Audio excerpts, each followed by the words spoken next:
All right. So Elon is having a really hard week. According to Ashley Sinclair, he has not been able to perform because of this meme. Yeah, It's making him very upset, exposing him as having the tiny tadger that he reportedly yeah, does. that's a good meme. Not just that, not just that. Tesla reports 13% drop in first quarter vehicle deliveries from a year ago. Apparently, Ashley told him, "Don't worry, this happens to all men sometimes." Right. But that didn't comfort him at all. Tesla reported 336,681 vehicle deliveries in the first quarter of 2025, a 13% decline from a year ago, 2 days after the electric vehicle company's stock wrapped up its worst quarter since 2022. Across 15 European countries, Tesla's market share declined to 9.3% in the first quarter from 17.9% in the same period a year earlier, according to data tracked by EUEVs.com. In Germany, Tesla's market share in battery electric vehicles plummeted to 4% from about 16% over that stretch. So that's about a 75% drop.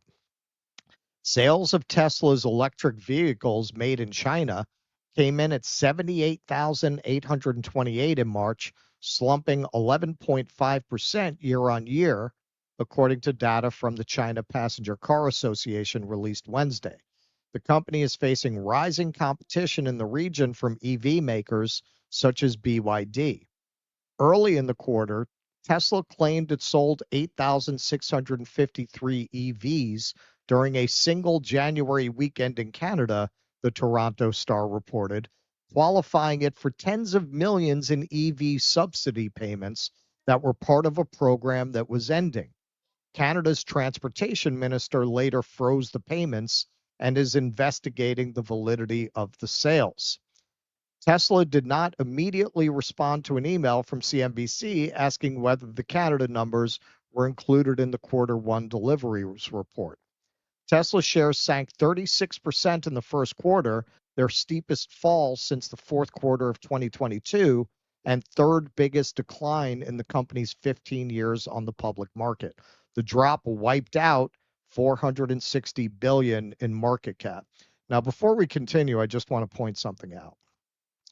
Elon has been running around quite a lot saying, well, why would I get involved in government? It's actually cost me a lot of money. It would have probably just been better for me to lobby. And this is, so he's doing this for the country. Okay, well, lobbying is not going to allow you to gut all the agencies that are investigating you and possibly going to bring you into court for prosecution. That would not allow that. I believe it's 17 different agencies were investigating Elon Musk, all of which he has gutted and in many cases fired the people in charge of investigating him. That is something he could not have bought from the outside. So, and also he's saying, well, why would I care about these amounts of money? You're talking about a company that is so dishonest that they pretended to sell cars in order to cash in on a Canadian rebate program. Just $43 million. It's $43 million. It was worth it to them to run this whole scam, and it's clearly a scam that they ran. There's absolutely no way they sold over 8,000 cars that weekend all of a sudden. Right, All of a right, right. sudden, the weekend that the program's ending, that absolutely fraudulent claims of having sold these cars. So a company with a CEO that is that dishonest, what you think that they consider these relatively small amounts of money beyond it being worthwhile for them to think about? That's how greedy these people are. That is how greedy and, yes, evil and psychopathic these people are, that they would run a scam like that for $43 million. So Yep. obvious, so transparent. That's another thing. What, you really thought nobody was going to notice that you're selling hundreds of cars an hour the weekend the rebate is running out? And that, puts the lie to the idea that these people are competent. Very often the thing with sociopaths is they're very smart in an IQ sense, but because they don't have the normal panoply of human emotion and sensitivity, they make stupid mistakes, like look up how to get away with killing your wife on a computer. Right. It's very typical that you have these brilliant sociopaths who will make very obvious mistakes like that because they're just not normal. They're not wired like a normal person. I think you could definitely make that argument about Elon. Um, Oops, sorry about that. Oh yeah, okay. All right, so this is again Dan Ives from Wedbush Securities, who I wanted to highlight him because he is a very big Tesla bull. So this is not coming from somebody who's been talking down the stock. We knew Q1 Tesla deliveries would be soft, but these numbers were bad. We are not going to look at these numbers with rose-colored glasses. They were a disaster on every metric. Refresh issues, meaning they haven't really updated their product line in a while in a meaningful way, but brand crisis key. The time has come for Musk, fork in the road moment for Tesla. So naturally, there's been a lot of speculation on whether it's worth it for Elon to continue to draw the kinds of hatred to his brand that he clearly is. So he spoke a little bit about this with Brett Baer, whether it was a mission accomplished moment for him. You're a special government employee, and you're supposed to be 130 days. Are you going to continue past that, or do you think that's what you're going to do? Or? Well, I think we will have accomplished most of the work required to reduce the deficit by $1 trillion within that time frame. So in that time frame, 130 Yes. days. All right. So what they're referring to is he's been designated a special government employee, and you can maintain that designation for 130 days before you have to be officially hired. So Trump was asked about this. Elon Musk's special government tenure is coming to an end, 130 days, I think another month. Yeah. Do you want him to stay longer, or is it time for him to go back to running his companies in Europe? Well, I think he's amazing, but I also think he's got a big company to run, and so at some point he's going to be going back. He wants to. Do you want to keep him around? But, I'd keep him as long as I could keep him. He's a very talented guy. I love very smart people, and he's very smart, and he's done a good job. DOGE is, we found numbers that nobody can even believe, like 400 billion, 500 billion. It could be close to $1 trillion by the time they end on different things. And he's led the charge. And you've seen a lot of his people. And these are people that joined up. I would say the high IQ people. I like high IQ people. And they've done a great job. No, at some point, Elon's going to want to go back to his company. I will say he's got, despite the way he's been treated, so he's an American patriot. Okay. So the rumors are flying, and now Politico has broken the story that Trump tells his inner circle that Musk will leave soon. So Rachel Bade wrote the article. These are the bullet points that she tweeted out. President Trump has told his inner circle and members of his cabinet that Elon Musk will be stepping back in the coming weeks from his current role. Trump remains pleased with Musk and DOGE, but both men have decided in recent days that it will soon be time for Musk to return to his businesses and take on a supporting role. Musk's looming exit comes as some Trump administration insiders and many outside allies have become frustrated with his unpredictability and view the billionaire as a political liability, a dynamic that was thrown into stark relief Tuesday when a conservative judge Musk vocally supported lost his bid for a Wisconsin Supreme Court seat by 10 points. Of note, senior administration official said Musk is likely to retain his informal role as an advisor and continue to be an occasional face around the White House grounds.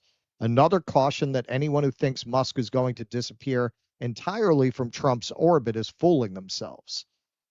But The news represents a shift in the Trump-Musk relationship from a month ago when White House officials and allies were predicting Musk was here to stay and that Trump would find a way to blow past the 130-day time limit. POTUS has indicated that the transition is likely to correspond to the end of Musk's time as a special government employee, a special status that temporarily exempts him from some ethics and conflict of interest rules. That 130-day period is expected to expire in late May or early June. Why now? Musk's defenders believe that the time is right for a transition, given their view that there's only so much more he can cut from government agencies without shaving too close to the bone. He hasn't done that yet.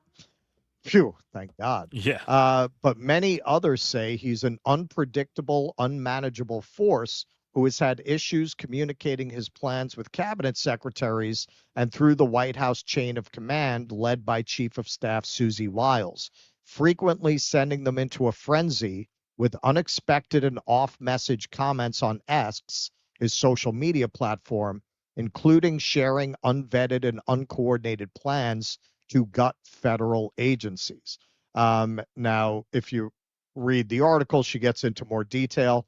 Apparently, when Musk shut down Johnson's bill by threatening to primary people who voted for it, he did not get clearance from the big guy before he did that, and it kind of pissed them off.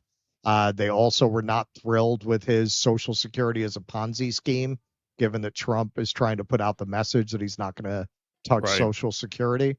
So those were examples they gave where he went off message. Although, according to the article, Trump does like him and he admires him, and that affection is legitimate. But politically, he's starting, according to the reporting, politically he's starting to see him as a liability. Well, sorry, I thought you were done. Go ahead. Okay, so Washington's favorite sugar baby since Dolly Madison, Carolyn Levitt, says, this scoop is garbage.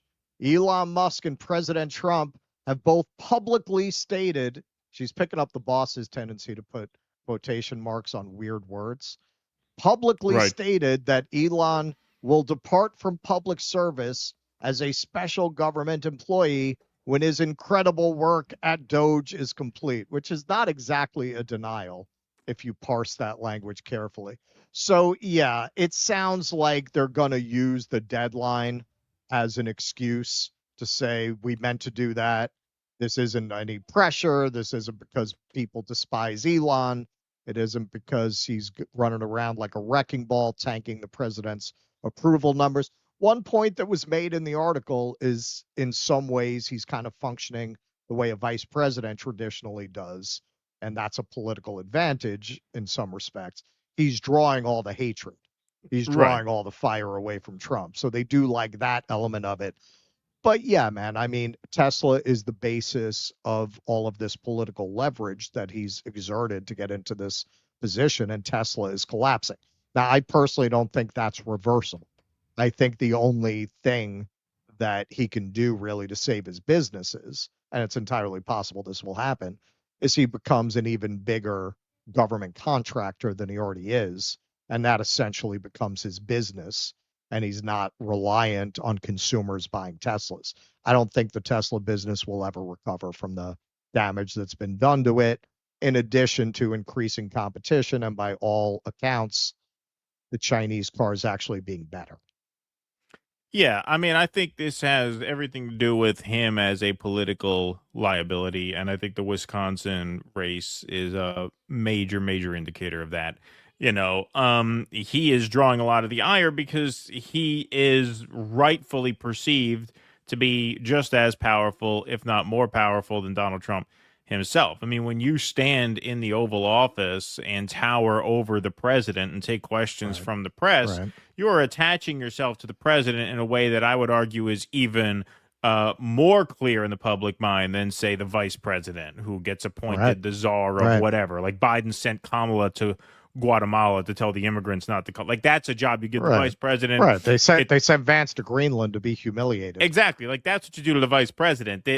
This guy's actually giving press conferences from the Oval Office. He's speaking at the cabinet meetings. This guy is joined at the hip with Trump, and he's not popular. And yeah, he is a drag on the party, especially when the impacts of his insane economic theories, quote unquote, because I don't even really take them in good faith. I think he likes guys like Javier Milei because guys like Javier Milei clear the field for him to just loot the public, right? So I wouldn't even call it a theory in that sense. But the point is, as people start feeling the pain, they are going to associate that with Elon Musk, which damages Donald Trump because they are essentially one and the same at this point, and that is the price to pay for keeping him as close as Trump has kept him. And he's kept him that way because Elon is really Trump's muscle.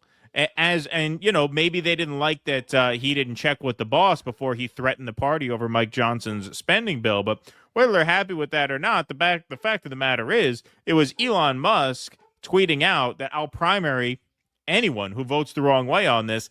That is what whipped that party into shape. And so Trump has taken advantage of that multiple times, starting in July when Elon endorsed him and poured all that money into the campaign. And now that, people are starting to see what all of this means for them as ordinary people, once the schadenfreude of rounding up gay hairdressers and sending them to torture prisons wears off, they're going to be left looking not good, believe me, not good. And so I think they would be smart to start planning his exit as far ahead of the midterms as they possibly can. Yeah. I think it's also a reflection of Trump's laziness. Trump, in a general sense, wants to destroy the government, but he doesn't really have the wherewithal to get into the weeds of doing it. So he was able to just set this psychopath loose on federal programs and just, let Elon do it. Right. Let him do it. And then later on, I mean, the beauty of it is when they really face the political consequences, Trump has no loyalty to anybody. He can throw Elon under the bus. Right. Yeah, I thought I didn't realize some of what he was doing. Honestly, he didn't tell me everything.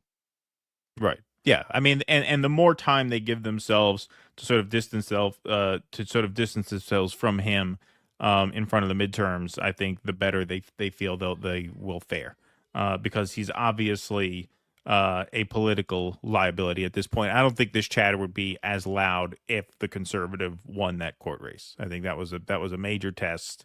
Yeah. Elon made it a major test, and he failed it. It is hubris on Elon's part too, because when you inject yourself into a race in that way, you set yourself up for a victory. You also set yourself up for a defeat. And in an off-year special election, a state like Wisconsin, which is not a deep red state, was likely to vote for the liberal, especially on social issues. These swing states tend to be very pro-choice and very liberal. So it was really not smart to inject himself into the race in that way. And this is part of the price he pays for it. Pride goeth before a fall. Please clap.